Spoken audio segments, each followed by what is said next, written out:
Hey guys, it's Sarah, and today we are going to be talking about all the books that I read in the month of September. September was a big month. I was just on a roll with reading, and I just could not stop. I just read book after book after book, and all I wanted to do was read. And it was a great month for me as far as numbers go. And also as far as what I was reading, there was a really big stint in the beginning, like the first 2 weeks of the month. Everything I was reading was 5 stars. It was kind of nuts. That does change before the end of the month. So as we go through these, you'll see that I did hit a couple that were not 5 stars, but I did have probably like 4 or 5 books in a row that I was reading that ended up being 5 stars for me. So it was really great. But we have a lot to go through, so I'm going to try to do this as quickly and concisely as I can. So I'm going to show you what I read. I will also, if it was part of Series September, I will tell you what prompt I used for the book, because we did have a bingo board for Series September that Krista and I hosted, and I did read some of these for that specifically. So we'll just go ahead and get in. Okay, so I do want to kind of gloss over the first 3 real quick together, because I did read all 3 of my 5-star predictions for this round. However, I'm not going to be wrapping these up as far as my thoughts and things go until the end of October. But I did read them very early, which was a goal of mine. I wanted to read them quickly just because of things happening in October. So I did read these 3 books. So I read Fall and Rise, The Story of 9/11 by Mitchell Zuckoff. I also read Worst Case Scenario by TJ Newman, and then Butcher and Blackbird by Bryn Weaver. And this one was actually part of Series September as well. This is the first book in a series, and I used this one for the romance block. Another one that I can kind of gloss over a little bit is The Great Alone by Kristen Hanna, because this was featured in a reading vlog that I did recently on whether or not I could trust my friend Brittany, who picked my books for me. So I will leave that link down below if you guys haven't seen that vlog, but this is part of that. So I talked more in depth about my thoughts and feelings on this one, but this is total 5 stars. Kristen Hanna is one of my favorite authors. I want to read all of her historical fiction. Contemporary can be up in the air for me on whether or not I want to read those, but she, as far as historical fiction goes, she is number 1 in my book. I have loved every single one. And this was no exception. It was complete 5 stars, but more in-depth thoughts and feelings on this one in my blog. Okay, here's one that I can talk about. The Wedding People. This is by Allison S. Patch. Now, this one I read for a book club. I'm actually in the process of starting an in-person book club here where we live. And this was the first book that we read. And I had heard about this book, but I didn't know what it was about. So I just wasn't quite sure. It is a Read with Jenna pick. I'm having some luck with the books that she picks every month. The ones that I'm reading, I'm really enjoying. So I thought I would give this one a try, and oh my gosh, I loved it. So I went into this one completely blind. I had no idea what this book was about, what it was going to deal with, anything like that. So I kind of don't want to say a whole lot about the specifics of what this book is about. I will say that we are following a woman who ends up checking into a hotel that is fully booked by this wedding party. And she kind of accidentally ends up in this group of people some way, somehow. That's all I'm really going to say, honestly, because I had 0 ideas about what was going on going into it. I think that's the best way to go into it. And it shocked me, and I absolutely loved it. Now, I will give some content warnings because there are some pretty big ones in here. So there are talks about infertility in here, and there is also some suicidal thoughts going on here, and infidelity as well. So that those 3 things kind of play in different areas. So just kind of know that going in, because those are some pretty big warnings that people, tend to have. So, but I absolutely loved it. I loved the characters. I loved how the story unfolded. It is set in Rhode Island, in Newport, which is where I used to live. So it was very, I could picture everything very clearly in my head, because I've been to some of the places that were described in here, which is really cool. So that was another aspect that was really personal to me too. But I loved it. 5 stars. Okay, another one that was featured in a reading vlog recently is The House in the Cerulean Sea by TJ Klune. This was a reread for me. This is one of my favorite books of all time, and upon reread, it still is. This one, this time I ended up listening to it. I didn't enjoy the narration as much as I did when I read the book, I'll say that.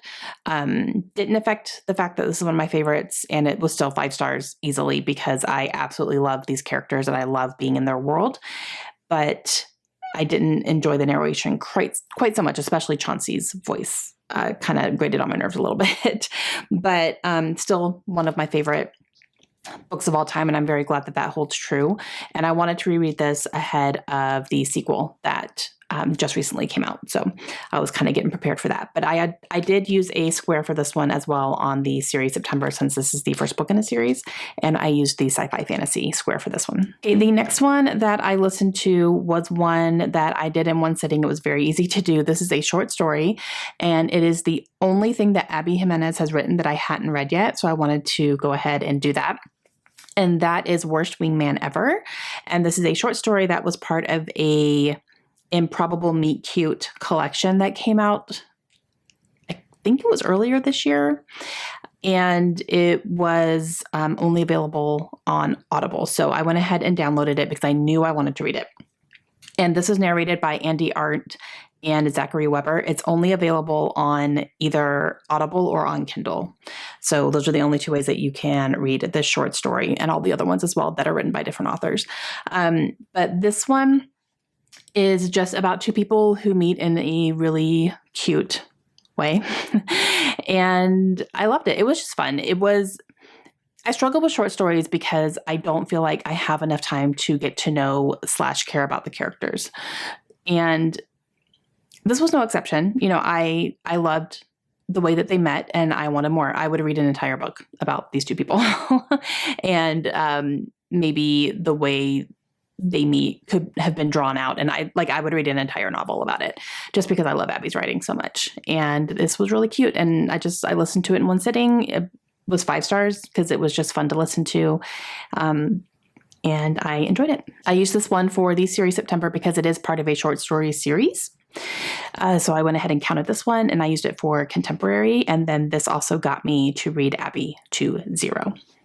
Okay, another one that I read is The Boyfriend Candidate. This is by Ashley Winstead. This is the second book in a series that she wrote. The first one was called Fool Me Once, and then this is book number 2, which follows the sister of the main character from Fool Me Once. This one I listened to on audio, and it was narrated by Anne-Marie Gideon, who I thought did a really good narration. I liked this one better than the first one. I was a little bit nervous. The first one was a 3-star for me, and mainly I did not like the main character in the first book, and it was really heavy-handed on one side of politics. And the politics were presented in kind of a this side is right, this side is wrong situation, which I don't agree with either way. So I don't believe either side is right and either side is wrong. So it's hard to enjoy a book like that when it's presented in that way. Now, but I wanted to try this one because I had people tell me that this one was better, and I wholeheartedly agree with that. I liked the characters, number one, in this one. I loved these 2. Oh my goodness, I loved them. And it is still political because our main guy character here is running for office. He's running for the governor. And so you're going through that whole process with campaigning and doing all that stuff and his beliefs and everything. But the way that the politics were presented in this one, it was much more, here's what we believe and why, versus the other side is bad, let's take them down type thing. And I really appreciated that change in tone. I don't know if that was intentional or not, but I liked that. And I just really liked how the story unfolded. I liked what happened. This is definitely a fake dating situation here. So if you like that trope, this would be a good one to pick up. You don't have to read the first one to be able to read this one and appreciate it. The characters from the first book do show up, and her sister shows up. I still don't like her, guys.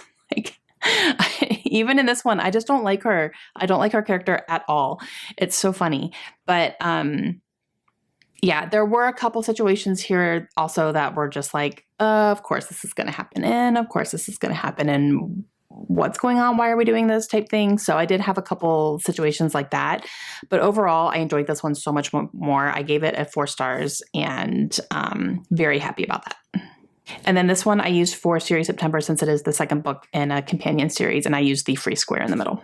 Another one I went ahead and read was Catwoman Soul Stealer. This is written by Sarah J. Maas. This is part of the DC Icon series. And each book in this 4-book series is about a different superhero who is a teenager. So kind of beginnings of, being a superhero and how things unfolded and things. I really wanted to read this one for sure because I love Sarah J. Maas. She's one of my favorite authors. She's definitely an auto-buy author for me. And I really wanted to see what she would do with a character that is already known and established in Selina Kyle. Like, we all know that Selina Kyle is Catwoman and what her story is and how, we already know Selina. So I was really interested to see how she would take a well-known character and make it her own. And oh boy, did she. Oh, she did. Selina goes through some stuff. Guys. So we're following Selina roughly between the ages of 17 and 19. And she is dealing with some things with her sister. That's kind of how the book opens, and things that she's doing. They're kind of in survival mode in Gotham City. And Selina ends up attending the League of Assassins and learning how to be an assassin. And that part was really interesting. I love that kind of storyline of learning something like that and going and training and doing things. And that's definitely in here. And then you see her go undercover. She's back in Gotham City. Nobody knows who she is. And you see what she ends up, like what kind of assignments she has versus her own agendas and, all that kind of thing. So you're going through that stuff. She ends up teaming up with some people who we already know as well from the DC universe. And I thought it was great. I had a really, really good time with this one. I read physically about 120 pages, and then I switched to the audio because I saw that Julia Whalen narrates it. And I was like, what am I doing? Why am I reading it? I need to listen to it. And I did. And it was fantastic. So I really, really enjoyed this one. I have read Wonder Woman and Batman, and now this one. I don't own Wonder Woman or Batman anymore. This one I'm going to keep on my shelf though with my Sarah books because she wrote it and I thought it was great. And this one has been my favorite of the series so far. I still need to read Superman. I'll do that at some point. But yeah, I really liked it a lot. And I used this for Series September as the thriller because there were definitely like really thrilling superhero scenes in this book. And this one is another one that has gotten me to read one of my favorite authors, 2-0, because this was the only book by Sarah J. Maas I had not read yet. Okay, now we're going to take a little bit of a turn. Here we go. I read The Rosie Project by Graham Simpson. This is the first book in a series. I had all 3 books in this trilogy on my shelves and thought, okay, let me go ahead and read this for Series September. Let me see what I think. Audiobook is readily available, so I'll go ahead and give this one a shot. This book was very popular quite a few years ago. It is following a man named Don. He is on the autism spectrum, which is very obvious to us, but he is undiagnosed.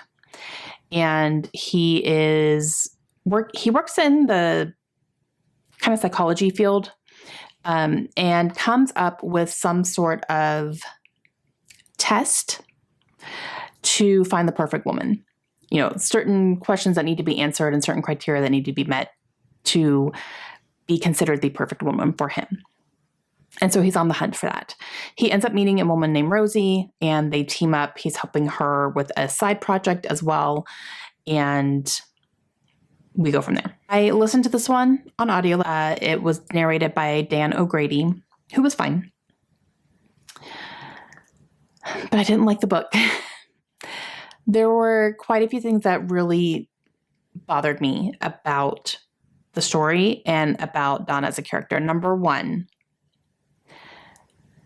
he fixated on people's BMI numbers, like body mass index numbers, and he was predicting them to the point where it was like everyone he met, he would say what their BMI was or what he thought their BMI was. Or if he asked them what their BMI was, or if it was on one of the questionnaires and they said something and he thought they were lying about it, that disqualified them. And I was just like, why are we focusing on this? Why a hyper focus on people's BMIs? And that it just bothered me. At first, I thought he was only doing it with women, but he was doing it with men as well. I started noticing that. I was like, oh, okay, we're doing it for everybody. All right. Who cares? So that bothered me. And then there were also just scenes that were definitely supposed to be heavy on the chemistry between Rosie and Dawn, and I did not feel it at all. I did not feel the attraction. I didn't feel chemistry. I didn't feel longing. I didn't feel passion at all between these two characters. Not even a little bit. And it's a romance. And I feel like the words that were being written were supposed to make me feel that way, but I did not feel it at all, just in the behaviors of the characters. And I was just like, I don't know. I'm not buying this relationship. And if I can't buy the relationship, I'm not going to enjoy the romance, right? So I just, I didn't like it. So I gave it 2 stars. Everything was like 4 and 5 stars up until this one. So, yep, this is it. But now I don't have to read the rest of the series because I'm not interested in continuing with it. I did read this one for series September. I went ahead and put it under the horror category though, because I was horrified at how much I did not like this book and how much it let me down and how hyped up it was. It did not work for me at all. So I'm going to put it under horror. I was horrified. Okay. And the next one that I read is actually my most recent, I was so excited book that I had picked. So I'm not going to go into super detail because I'm going to do that when I post my next video, which should be coming up sometime this month. But I did read The Gilded Ones by Namina Forna. This is a young adult fantasy book, and I really enjoyed it a lot. So that's what I'm going to say. This one I would put under, since it is the first book in a series, and for series September, I put it under historical fiction, mainly because it's definitely a lot of things that are in here are deep rooted in the history of the culture in this book. And it's deeply rooted in the real culture and folklore of Africa. So I wanted to go ahead and put that under historical fiction because that plays a role in here for sure. But I'll have more details about my thoughts and feelings on this one in my video that will be coming up here soon. So, but I did read it and I really liked it. Okay, last one. I ended up listening to The Project by Courtney Summers. This is one that I had on NetGalley. It was readily available on audio, so I went ahead and gave it a listen. It doesn't count for series September because it is not part of a series. It's just one that was readily available, and I was like, cool, I'll do that. And I was kind of in the mood for a cult book, and that's what this has been advertised as. Now, so listening to this on audio, it is narrated by Emily Schaefer and Therese Plummer, who I thought they both did a pretty good job narrating this one. Now, this one we're following 2 sisters. There's a tragic accident that happens, and it affects both of them in different ways. And we see the aftermath of that accident sends them on 2 different paths, basically. So we're having 2 different timelines. One is right after the accident and kind of going from there. And then one is further in the future when one of the sisters is actively looking for the other one because she believes that she has joined a cult. And so there's a big focus on this organization called the Unity Project. And are they a cult? Are they not a cult? No one really knows. Lots of investigations are happening. Lots of speculation is happening. And one of the sisters believes that the other one is part of this and she's trying to get her out, but she can't even contact her. So that's where this story goes. Now, this one, I enjoyed it, but I definitely felt like I finished it wanting more from it. I definitely liked the sister dynamic. And, one looking for the other one. The Unity Project was interesting. And you can definitely see how people would think this is a cult. You could see how people would not think this is a cult. So it spends a lot of the book like, is it, isn't it type thing. I have conflicted feelings about the ending because I felt like I liked the ending, but I also wanted more from the ending. There were certain scenes that were kind of glossed over, and I felt like they were pretty big scenes considering how long we were in this book. And I felt like, not that we were owed a big scene, but I wanted a big scene, and something that happened was just kind of glossed over afterwards. And I was like, wait a minute, I want that scene. I also didn't like, there was some flip-flopping of beliefs that happened pretty quickly. And I just kind of found myself going, wait a minute, like 2 chapters ago, you didn't feel that way. Why, like what has changed, to this point that you're completely changing your belief system? I didn't like that. So I just landed on a 3. It was just kind of middle of the road for me. Like I liked some of it didn't work for me personally, but yeah. So,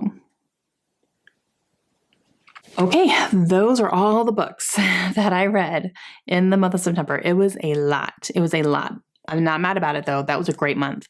Now I am not expecting to have a really good month like that again in the month of October. I'm going to do what I can, but I was just kind of on a roll. Right now I'm kind of on a TV show roll. I'll say that. That's been what I've been more in the mood for. And especially probably the last few days in September, I didn't really read much at all. I just kind of like, okay, I think it's time to give my brain a little bit of a break and just kind of zone out to some TV shows, which I've been doing. So that's been a lot of fun. But I did have 3 bingos for the Series September bingo board. So that was fun. And yeah, it was good. It was a great reading month. I thoroughly enjoyed just about everything that I read. There were 2 that were just kind of, but everything else was either 4 or 5 stars, which is fantastic. I'm not complaining about that even a little bit. So let me know if you have read any of these books. Let me know if you plan on picking any of them up after hearing me talk about them. And let me know what you read in September and how did your Series September go if you guys participated. I would love to know as well. And I will see you guys again soon. Hope you have a great day. Bye.